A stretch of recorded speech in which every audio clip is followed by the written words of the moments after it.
Today, in this short video, we are going to discuss the Cash Receipts Journal. First, we will go over what the Cash Receipts Journal is.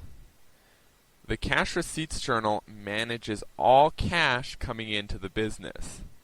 This is what a Cash Receipts Journal looks like. Now we will go through a few examples of posting some transactions. John Henry is a regular customer of ours and has paid $500 of his accounts receivable from us. The first step in the journal is to put the date.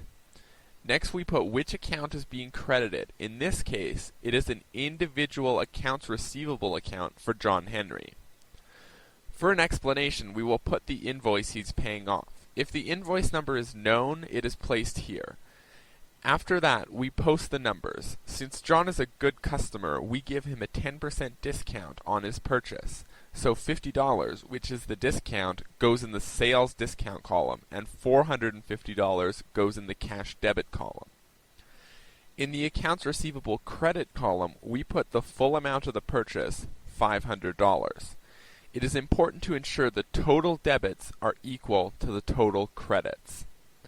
Finally, we put a check mark in the posting reference column if the amount has been posted to a specific subledger.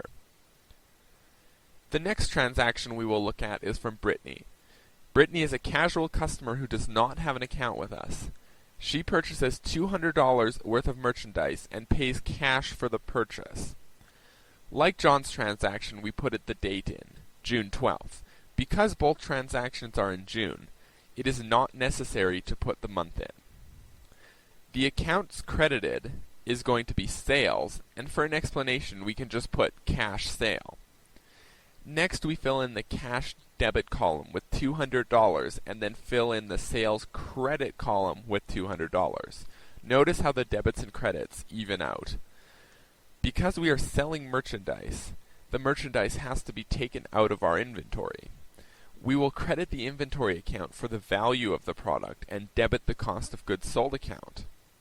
In this case, the value of the product is $150 because we marked it up $50 when we sold it to Brittany. So we place this number in the final column.